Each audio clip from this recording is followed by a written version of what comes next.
За маш чухал асуудлыг өнөөдөр хөндөж байна.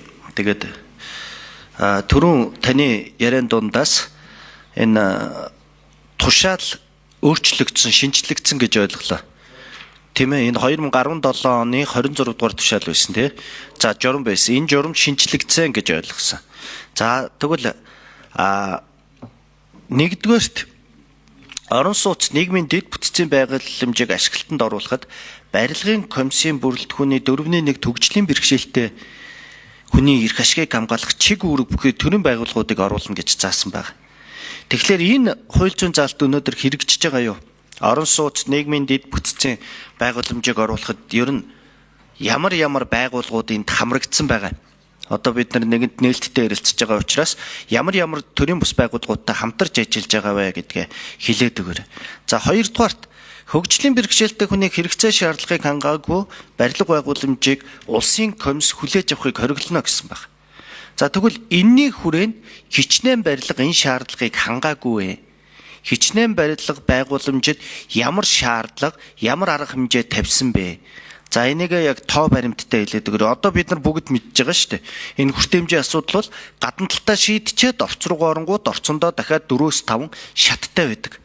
Хөгжлийн бэрхшээлтэй иргэний асуудал биш. Энэ бол хүүхдээ түрээд явж байгаа эхийн асуудал, өндөр настай иргэний асуудал, чимдаанаа чирсэн гадаадын жуулчны асуудал. Тэгэхээр энэ хүртээмж хэр шийдэгдэж байгаа юм бэ? За дээр нь шинжлэн баталсан төрийн өмчийн орон сууцыг иргэдэд хөлслүүлэх, өмчлүүлэх, борлуулах журмын дагуу ногоо нуур, солонго, залуус нэг зэрэгт орон сууцны төслүүдэд иргэдийг хамруулах ажил 8 сарын 1-ээс эхэлнэ гэсэн байна. За энэ дээр бас иргэдээс маш их ирж байгаа санал хүсэлт бол хөгжлийн бэрхшээлтэй иргэд тэр болгон цахимаар оролцох боломжгүй байдаг. Гар утас болон цахим хэрэглээ байдгүй, бид нар тийм боломж байхгүй байдаг. Тэгэхээр энэ дээр энэ тогтоол тушаалаа гаргахтаа одоо ямар үндслээр гаргасан бэ? Энэнд одоо хэрвээ хөдөө орон нутгаас цахим хэрэглээгүй хүн оролцвол яаж оролцох вэ гэдэг асуудлуудыг бол маш их тавьж байна. Тэгэхээр энэ дээр ямар бодол гаргасан бэ? За тэгээд төрийн өмчийн орон сууцнуудын төслүүдийн хүрээнд ер нь яг хэдийн хэмжээний хөгжлийн бэрхшээлтэй иргэн орон сууц хөндлөх, өмчлөх боломжтой болж байгаа вэ? Энэ талаар хийсэн яг тоон судалгаа тоогоо та хэлээд өгөөч. За ингээд дараад нэмж сууя. За сайд хариулах уу? За Батгамлын сайд хариулна. За баясгалан гишүүний асуултанд хариулъя. За манайхан бас нэмэлт хариултуудаа тэр нөгөө улсын комисс ажлын комиссд хэдэн байр яг энэ хөгжлийн бэрхшээлтэй хүртээмжтэй холбоотой хэдэн байранд өнөөдрийн байдлаар өгөөгүй байгаа гэдэг тоогоо, нарийн тоогоо гаргаж өгнөз. За өнөөдрийн байдлаар энэ улсын комисс, ажлын комисс хүлээж авахд бол төрийн бус байгууллагуудын оролцоо нэлээдгүй байгаа. За энэ дээр бол одоо зураг төслийн компаниуд, барилгын одоо ассоциацийн холбоодынхан бол орж байгаа. За ер нь бол яг үндсэндээ өнөөдрийн байдлаар хөгжлийн бэрхшээлтэй иргэд энэ улсын комисс хүлээж авахд ордог ийм одоо хуулийн зүйл заалт өнөөдрийн байдлаар байхгүй байна. За тэгээ 2016 оноос хойш өнөөдрийг бол 10 жилийн хугацаанд энэ барилгын тухай хууль бүрэн шинжлэгдээгүй зөвхөн өнгөцтүүдийн нэг өөрчлөлтүүд, нэмэлт өөрчлөлтүүд хэд хэдэн удаа орсон. Энэ одоо хуулийг бид нэр энэ хаврын чуулганаар өргөн барихад одоо хууль тогтоомжийн хуулийн тухай одоо бүх шаардлагуудыг хангасан өнөөдрийн байдлаар одоо улсын хурлд өргөн барихад бэлэн болоо явчаа. Тэгээ энэ барилгын тухай хуулинд бол энэ хөгжлийн бэрхшээлтэй иргэдийн эрхийг хангах энэ хүртээмжийн асуудал энэ дээр энэ нэлээдгүй хэдэн зүйл заалтууд орсон.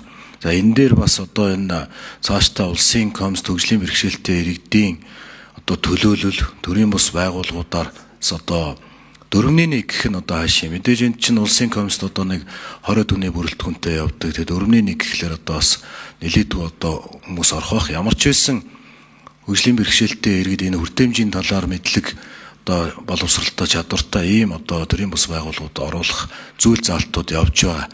Тэгээд энэ улсын хурал дээр ороод ирэхлээр мэдээж одоо манай хөгжлийн бэрхшээлтэй иргэдийн төлөөлөл болсон Баясгалан гишүүн, Саранчулуун гишүүн маань энэ одоо хуулийн дээр бас нэлээдгүй сууж байнгын ороо бусад одоо үе шатуудад нас саналуудаа хийх байхаа гэсэн ийм одоо бодолтой байна. За дараагийн асуудал жишээ нь 2028 оныг дуустал зөвхөн нийслэл Улаанбаатар хотын хэмжээнд ярихад төрийн болон олон улсын санхүүжилтээр босох төсөл хөтөлбөрүүдийн тоо нийслэл Улаанбаатар хотынх нь төсөлтэй нийлээд хот байгуулалт барилга орон сууцчлалтын яамныхтай нийлээд 24 мянган орон сууц орно гэсэн ийм тооцоол байна. За энэний түрүүн би ярьсан улсын хэмжээнд мөн Улаанбаатарын хэмжээнд энэ журмаар 5% байсныг 10% болгосон. Тэгэхээр манай энэ хамгийн ойрхон оргоч байгаа энэ 1008 айлын орон сууцсан тэгэхэд 10% нь хөгжлийн бэрхшээлтэй иргэд орох ийм боломж болцоо бүрднэ. За дараагийн асуудал энэ 1 минут нэмээд авч. За 1 минут өгнө. Дараагийн асуудал энэ ер нь улс таяараа бүх салбарт цахим шилжиж байгаа. Нэг үгүй хэлэхэд ухаалаг гар утсгүй гэж ер нь ховор болцсон байхаа баясгалан гişүнэ. Тийм болохоор ер нь зүгээр цахимаараа бид нэр авах тэр хүнд суртал энэ авилгалын асуудал зөвхөн нэг дарга дагсан энэ байр орон сууцны хуваарлтыг бид нэр цахимаар л хийхээс өөр аргагүй байгаа. Захимд шилжснээр саяны хэлдэг хүндрэлүүд буюу энэ давхцлууд арилгах, ил тод болох энэ чиглэлийн асуудлуудыг бид нэр сая журмандаа бас сайн зааж өгсөн байгаа гэдгийг бас хэлье. Нэмэлт хариулт манайхан тэр юунд тоон дээр улсын 5 дугаар микрофон нэмж хариулна. За нэрээ хэлээд албан тушаалаа хэлээрэй. За хот байгуулалт барилга орон сууцчлалтын яамны хот байгуулалт орон сууцчлалтын бодлого зохицуулалтын газрын дарга хот 2 байна. За саяны цахим гэдэг дээр би нэмэлт хэлжээ. Цахимаар бол бид нэр хурдан системтэй энэ програм хангамжаа холбогчж байгаа. Тэгснээрээ бол иргэн хүсэлт өгч байгаа бол за хөгжлийн бэрхшээлтэй иргэний хувьд ч юм уу эсвэл олон хүүхэдтэй гэр бүлийн хувьд ч юм ахмад насны хувьд яг тэр үзүүлэлт төлсөө сонгоод иргэн эстрийн дугаараа мэдээлэл өгчөд бусад мэдээллүүдийг бид нэр хурдан системээс татаж авахар ийм програм хөгжүүлэлт хийж байгаа учраас яг цахимаар бүртгэл рүүгээ орчоод баахан ийм сонголтууд дээрээс нь ийм хүндрэлтэй тэр ажиллах энэ ажлуудын тулд бид нар бол хасж байгаа. Тийм учраас бол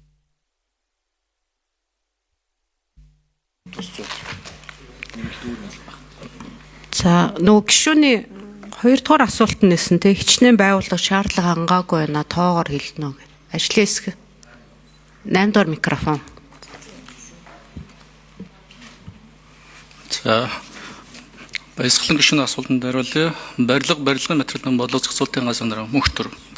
За 2025 оны эцсийн байдлаар ерөнхийдөө улсын комиссд бол бид нар хөгжлийн бэрхшээлтэй иргэдийг бол олцох хашиг бол оролцоог бүрэн хангаж ажиллаж байгаа гэж хэлж болно. 2025 оны жилийн эцсийн байдлаар 162 барилга байгууламжийг ажилтнанд хүлээж авахдаа бол хөгжлийн бэрхшээлтэй иргэдэд оролцоог бол хангаж ажилласан байгаа. Мөн түүнчлэн энэ салбарын норм төвийг шинжлэх ажил бол мөн иргэдэд оролцоог бол бүрэн дүрэн хангаж ажиллаж байгааг бол хэлж болно. 25 оны эцсийн байдлаар бид нийтдээ 1159 зураг төслийг бол боловсруулсан байна. Энэ дээр бол орон сууцны барилга 408 шиг, үйлдвэр 59, худалдаа үйлчилгээний 131, зочд дуудлага гэх мэтчлэн энэ За нэмж хариулна 8 дугаар микрофон.